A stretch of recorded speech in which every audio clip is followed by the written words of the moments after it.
Hi. കുറച്ച് നാൾ മുമ്പേ നമ്മളൊരു കാമിങ് ചാനൽ ഉണ്ടാക്കിയിരുന്നു. അതിൻ്റെ മേക്കിംഗ് വീഡിയോ ഒക്കെ ഞാൻ ചാനലിൽ അപ്ലോഡ് ചെയ്തിരുന്നു. എങ്കിൽ തന്നെയും നിങ്ങൾക്കത് എങ്ങനെയാണ് എഴുതേണ്ടത് എന്നൊരു ഐഡിയ ഒന്നും കിട്ടിയിട്ടുണ്ടാവില്ല എന്നാണ് ഞാൻ കരുതുന്നത്. അപ്പോൾ അതുകൊണ്ട് ഇന്നതിൽ എങ്ങനെയാണ് എഴുതേണ്ടത്, ഞാൻ എങ്ങനെയാണ് എഴുതിയിട്ടുള്ളത്, അതുപോലെ അതിൻ്റെ ഒരു ട്യൂട്ടോറിയൽ വീഡിയോ എന്നുള്ള രീതിയിൽ ജസ്റ്റ് ഒന്ന് സ്ക്രോൾ ചെയ്ത് കാണിക്കാം. ഇതിലിപ്പോൾ വലിയൊരു പ്രോസസ്സ് എന്നൊന്നും പറയാനില്ല. നമ്മൾ ജേണൽ എഴുതുന്ന പോലെയാണ് എഴുതാറുള്ളത്. പക്ഷേ ഇവിടെ ഒരു വ്യത്യാസം എന്ന് വെച്ചാൽ നമ്മൾ ഏറ്റവും ഹാപ്പി ആയിട്ടിരിക്കുന്ന മൊമെൻറ്റ്സിലൊക്കെയാണ് ഇത് എഴുതാറുള്ളത്. നമ്മളെ ലൈഫിൽ ഡെസ്പാക്കുന്ന അല്ലെങ്കിൽ നെഗറ്റിവിറ്റി തരുന്ന എന്തെങ്കിലുമൊക്കെ കാര്യങ്ങളുണ്ടെങ്കിൽ അത് ഇതിൽ കുറിച്ചിടാതിരിക്കാൻ ശ്രദ്ധിക്കുക. ഈ പേര് കേൾക്കുന്നത് പോലെ തന്നെ നമ്മളെ മൈൻഡ് ഒന്ന് ഫുള്ളി കാമാക്കി കൊണ്ടുവരാൻ വേണ്ടിയിട്ടുള്ളൊരു പ്രോസസ്സാണ് ഇതിലുള്ളത്.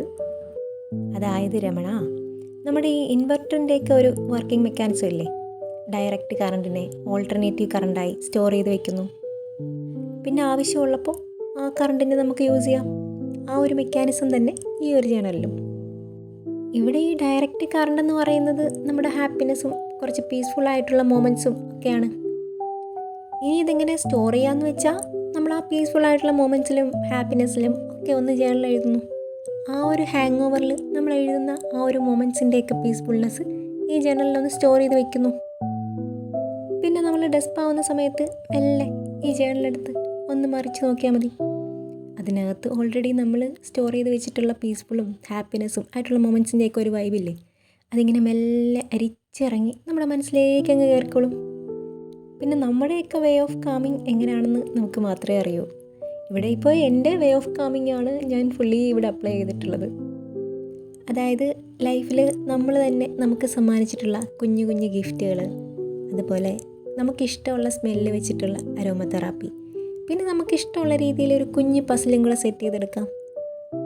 പിന്നെ നമ്മുടെ സെൽഫിനോട് നമുക്ക് പറയാൻ പറ്റുന്ന കുഞ്ഞു കുഞ്ഞു തോട്ട്സ്, അതായത് ഏത് സമയം നമ്മളെടുത്ത് നോക്കുമ്പോഴും നമ്മളെ കാമാക്കി വെക്കാൻ പറ്റുന്ന തരത്തിലുള്ള കുഞ്ഞു കുഞ്ഞു കോഡ്സും കൂടെ ആഡ് ചെയ്ത് കൊടുത്താൽ നന്നാണ്.